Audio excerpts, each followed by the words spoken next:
Olive. I come here twice a week. That's allowed. The social worker said you can't go every day, but you can go twice a week. So that's what I do. There's not many places like this, where you can sit all day and get some good food. I'm talking about good food.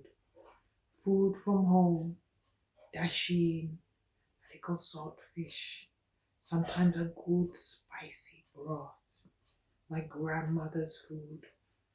Food that feeds the soul and fills the belly. It costs £1.50. Whatever you eat, no take-home pots allowed, but whatever your belly can carry. That's when you hear me say there's not many places like this. I can tell the truth, though I try not to lie at all.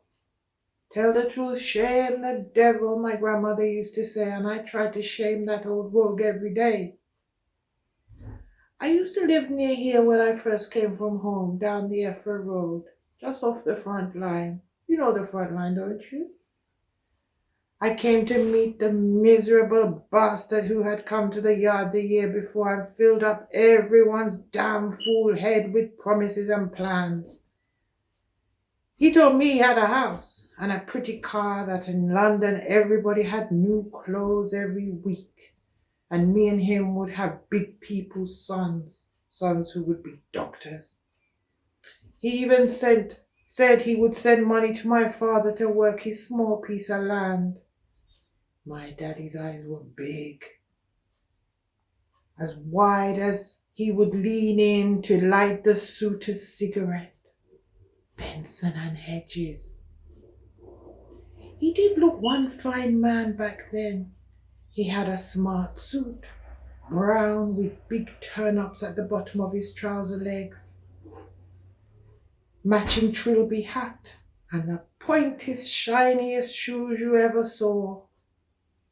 My father said, "You sure you don't want Shirley? She's a hard worker and light skin." But he wanted me because he said I was soft. "She's soft," he said. And I flushed warm and poked my tongue out of the corner of my mouth at Shirley, who tossed her braided hair and sucked her teeth. Well, I was full of soft in those days, before I came to this here town. Effort Road is all changed these days. All the big houses, the ones where we had rooms, all done up fine now. And big people live in them. Big people who don't see me. But I remember when I first came,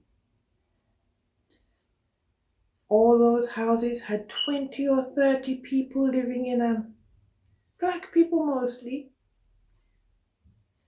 Lots of single men, but a few women who they had sent for, like me.